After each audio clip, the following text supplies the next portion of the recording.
Welcome to Burn On, Not Out, the podcast for high achievers who check the boxes, hit the goals, built the life, but know there has to be another way. I'm Brooke Dukes, your no BS business bestie, and I'm here to cut through the fluff with real stories, sharp insights, and the kind of truth that opens your eyes to a new way of creating success with ease and flow. No hacks, no hustle worship, no pretending constant activity is momentum. Just the raw, practical, and powerful shifts that happen when you stop leading from fear and start leading without the armor, with clarity and authenticity. Let's get into it. If you're the one who always needs a plan, who double checks every detail, who stays up late trying to make sure nothing falls apart and everything's perfect, this episode is for you. Because control doesn't mean confidence. Most of the time, it means you're afraid. Afraid to slow down, afraid to let go, afraid that if you stop micromanaging everything, it'll all fall apart. But what if all of that overmanaging is actually blocking the results that you want? What if the control isn't protecting your success? It's sabotaging it. Today, we're going to break down why high achievers cling to control, how it disconnects you from your instincts and your clarity, and what it actually looks like to lead without the panic underneath. So where does the need for control begin? Well, it begins in childhood, our conditioning. From the ages of 0 to 7, that is when all of our conditionings and our patterns are locked in, because we're a sponge at that point. All we're doing is we're looking around and saying, how can I fit in, be accepted, loved, recognized? And that's what we do, right? Okay, so I know that I need to be quiet in order to get love and not get in trouble. I know that I need to perform and be happy and sunny all the time in order to get love. That all comes from our childhood. It's that early success wiring. And the things that we're using for our entire lives in every area of our life to be accepted, feel loved, right? It's that proving identity through performance. We learn safety through achievement, through doing. So let me give you an example of something that happened to me.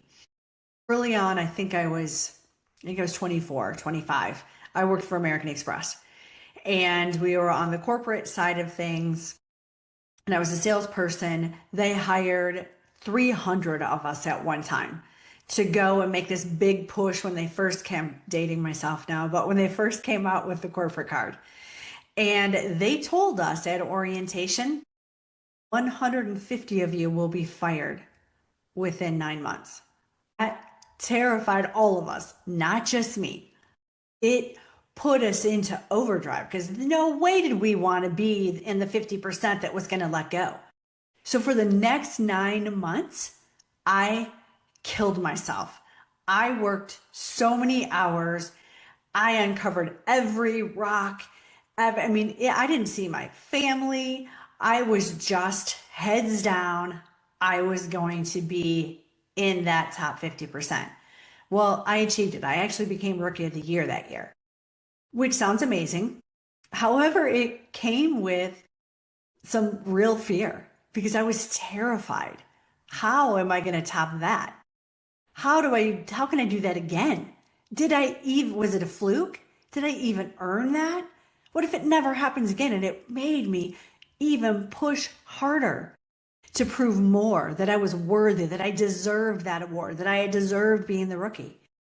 Because success meant safety for me. We were very poor growing up. And I knew that my mother was in a position that had she had the money to take care of us in a way that we could survive, she would have left a very bad marriage much sooner than she did. So everything to me meant success and money was safety, because when you didn't have it, you got stuck. And in my case, emotionally abused, physically abused. I mean, it was some pretty heavy stuff. So it was also proving my biological father wrong. From a very young age, he told me he wanted a boy. And yet again, my mother had failed him by not giving him a boy, and that women were not strong enough, they were not smart enough, they were not good enough, and they were absolutely not meant to be leaders. That was huge for me. That was a very limiting belief because I know, having gone through belief work and some shadow work, that deep down, I believed that. I worried he was right. So I pushed my body past its limits because I needed to prove us both wrong. And more importantly, I needed to feel safe. So I turned into a perfectionist workaholic. And I was so proud of being busy. I know many of you can relate with that, or at least know someone else. They wear their busyness as a badge of honor. Because as an abused child, I was taught in an early age to look perfect on the outside. You had to show that everything was fine. You were just fine, regardless of what was going on in your house. Well, that translated into my adult life of, regardless of what was happening inside, whether I was falling apart, it was ill, anything, I had to be perfect. I could not ever talk about anything I was experiencing that was totally normal, but I didn't feel that it was normal. I knew I was the only one experiencing it. I'll take motherhood for a prime example. I was not one of those mothers that immediately holds their baby and thinks, oh my God, this is my purpose. This is what I was put here to do. Not that I didn't love my children. Absolutely. They have been my greatest joys of my entire life, my biggest teachers.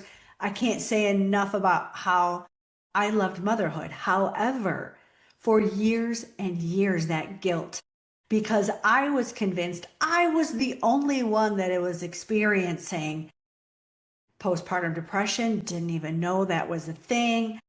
Like, what in the fuck is going on? What did I sign up for? This is so hard. I'm sure it's not as hard for everyone else.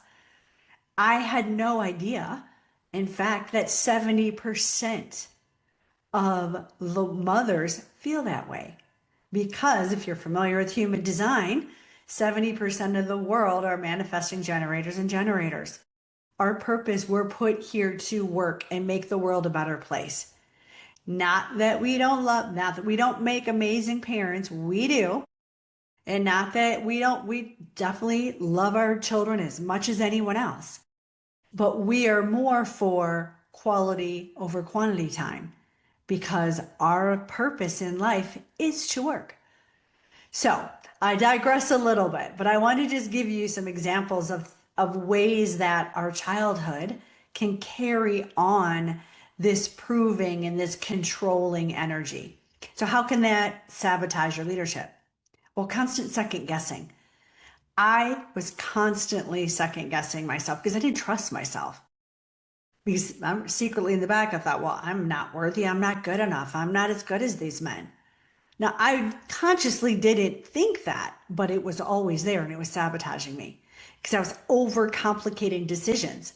I was avoiding risk because I never wanted to do anything that I didn't, with 100% certainty, know that I could be successful at because I didn't want to fail ever.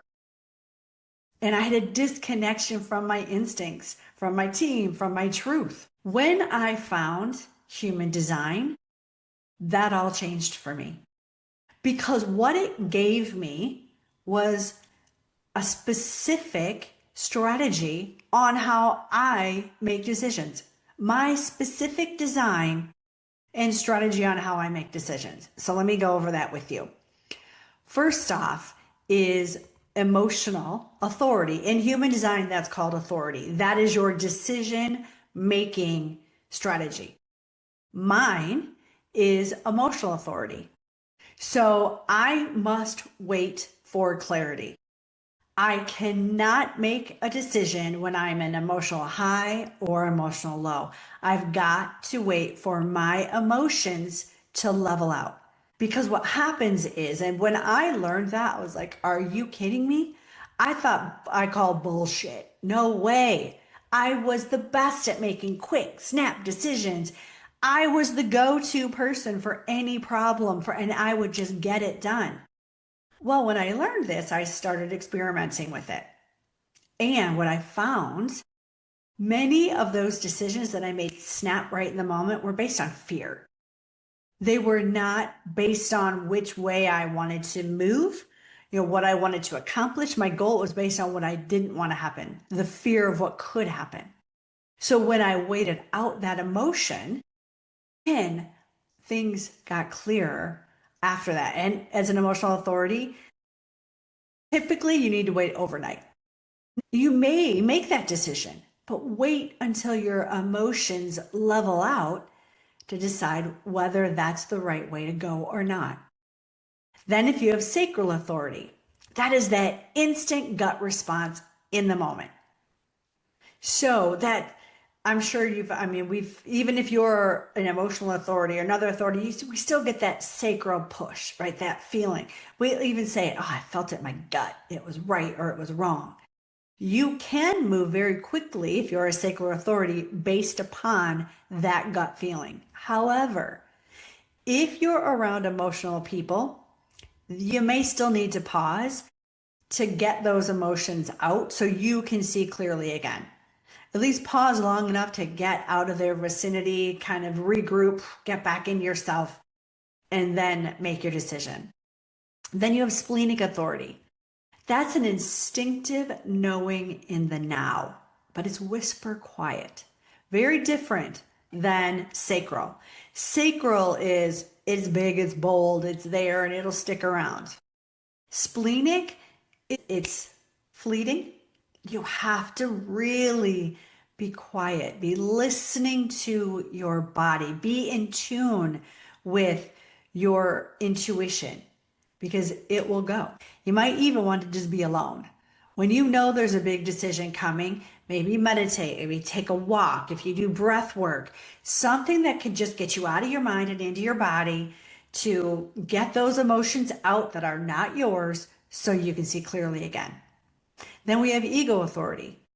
Decisions come from a felt, I want this or I don't want this. And really, you have to ask yourself in the moment, is this something I have energy for or I don't?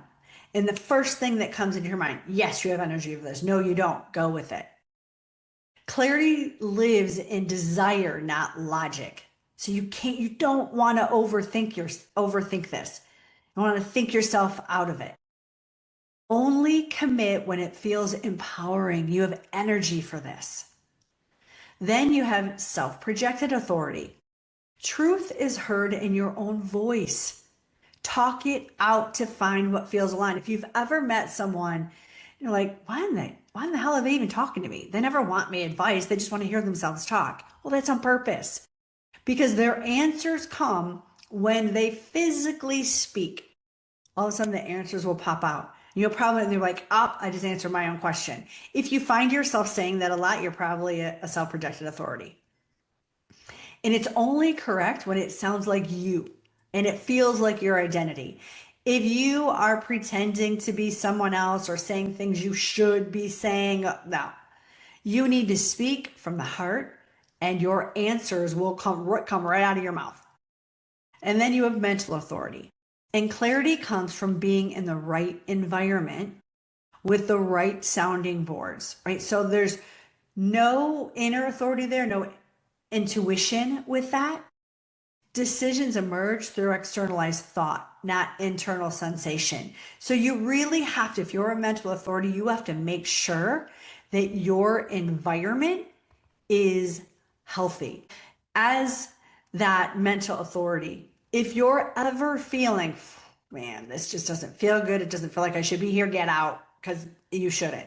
It's all about your environment. Let's move on from that. And I just want to, if that just gave you enough information to confuse the shit out of you, go to our website, brookemdukes.com, and download your free human design chart. From there, you'll get a series of emails about your specific design, and part of that will be your authority, so you can learn all about it.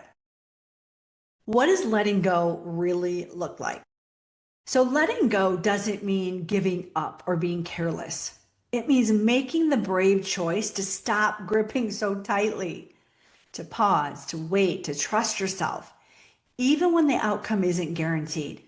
Some of the best decisions I have ever made were the ones that I was scared. I was scared of saying yes because I wasn't sure if it was going to work out, but I knew it was the right one, and it never failed. It was the right decision every time. But it took me slowing down enough to feel into it before responding, because leading without over explaining or over justifying, that's powerful. So let me give you a quick story. I When I first started this business, this is the fourth business that I've started, and it was the most personal to me because I put a big, bold vision out there. I want to change the world.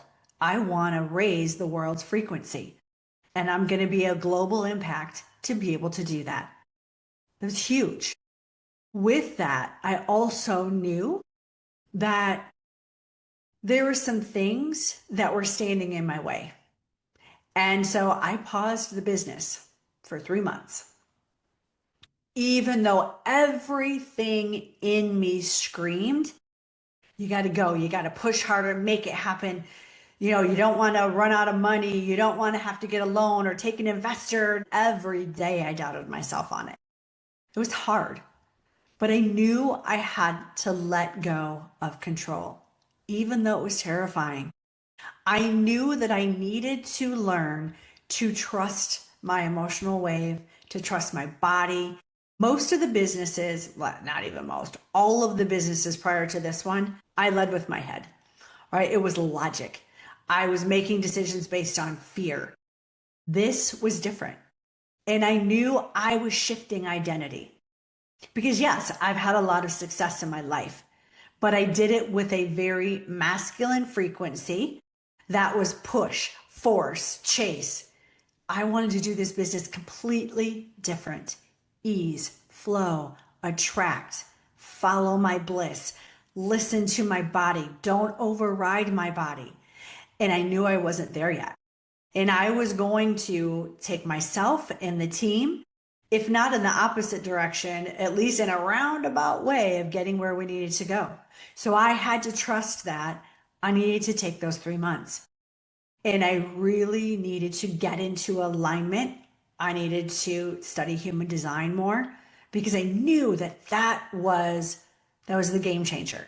I wanted to bring human design into leadership, into businesses. During that time, I attracted my COO, who now I want to say I can't do anything with it. From a business perspective, she makes my life so much easier, and I would not want to do it without her. We created our business bot, Babs, Badass Bot, which has been just, I can't even tell you how much faster we can do things, how we can take this amazing idea and put it into reality so quickly. And I really honed my human design skills because I wanted to make an impact in the world. All of that. And we hit the ground running. I know for a fact, because we have all the numbers to show it, from that 3 months, we exponentially grew our business by me not doing a damn thing. Just by sitting back, listening to my body, trusting myself that it was the right thing to do. In that fourth month, we skyrocketed. We had more members. We had better ideas. We had more clients. I mean, you name it, in every single way, everything shifted.